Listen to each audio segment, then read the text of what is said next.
Баршаңызға қайырлы күн достар, менің арнама қош келдіңіздер. Бүгін біз осындай керемет пияз бенен ірімшік қосылған шелпек дайындайтын боламыз. Алдымен менің арнама тіркеліп, лайк басып кетуді ұмытпаңыздар. Сол кезде ең алғашқылардың бірі болып, менің әрбір шығарған контентімді көретін боласыздар. Шелпегімізді дайындау үшін қажетті заттарымызды, өнімдерімізді дайындап алайық. Бір бума пиязымызды аламыз. Одан кейін пиязымызды осылай ұсақтап турап шығамыз да ыдысымызға салып, бір шетке қойып қоямыз. Одан кейін мен бір дана ірімшікті алдым. Толығыменен осылай үккіштен өткізіп аламын майдалап. Үккіштен өткізіп болғаннан кейін ірімшігімізді де бір шетке қойып қоямыз. Мінекей қажетті заттарымызды дайындап жатырмыз.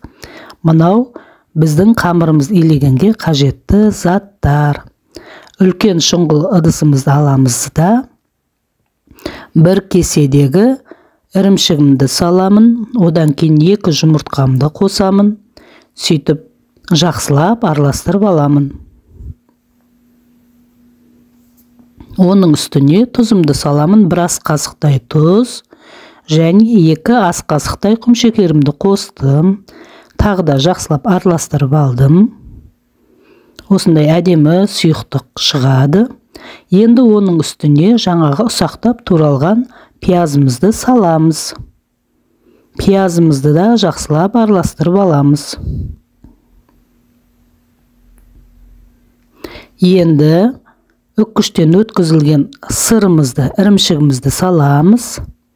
Барлығын жақсылап осылай араластырамыз.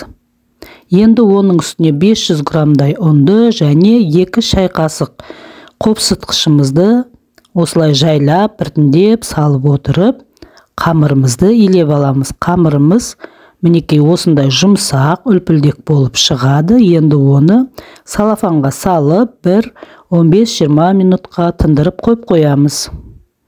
Мінекей менің қамырым дайын болды. Енді қамырымызды ыдысынан алып, сопақша етіп осылайша илеп аламыз да, осындай формаға келтіріп аламыз да, кішкентай бөліктерге бөліп шығамыз. Менде 8 бөлік шықты. Енді осы бөлген бөліктерімді дөңгелектеп, кішкене золалар жасап, бір шетке бәрін дайындап қойып қоямын. Кішкене ұн сеуіп отырып жасаймыз, өйткені қамырымыз кішкене жабысқыш. Онды себелеп отырып, осылай кішкентай золалар жасап аламыз. Мінекей менің золаларым дайын болып қалды.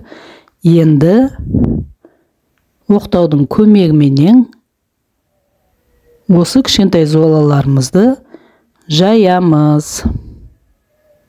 Мінекей дайын болды. Онды сеуіп отырып, оқтаудың көмегіменен енді шелпегімізге арналған нанымызды жайып аламыз.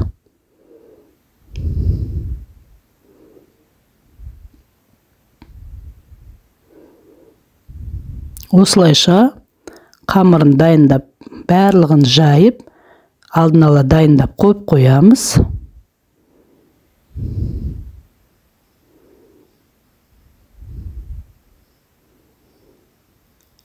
Енді арасына пышақтың көмегіменен осылай кішкене кесіп қойып қоямыз. Мінекей мен барлық шелпектерімді жайып дайындадым. Енді отты қыздырып, отымызды қосып, майымызды қыздырып аламыз. Енді біртіндеп шелпектерімізді осы қызып тұрған майға салып, пісіріп аламыз. Қып-қызыл болып, әдемі болып пісу үшін осылайша екінші бетіне аударып, 3-4 рет осылай аударып, қып-қызыл етіп пісіріп аламыз. Мінекей біздің шелпегіміз пісуге жақын қалды, қызарып қалды.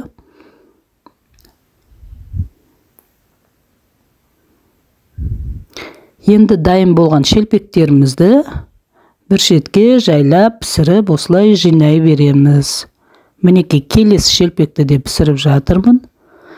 Барлығын осылайша пісіріп аламыз. Менде 8 шелпек шықты. Мінекей қараңыздаршы, қандай әдемі, керемет. Енді осы шелпекпенен шай ішетін боламыз. Мінекей арасын кесіп, осылай қолменен үзіп көрсетейін. Мінекей өте жұмсақ, үлпілдек, әрі өте дәмді шелпек болды.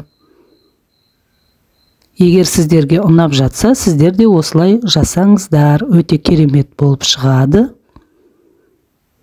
Назар қойып тыңдағандарыңызға үлкен рахмет, сау болыңыздар.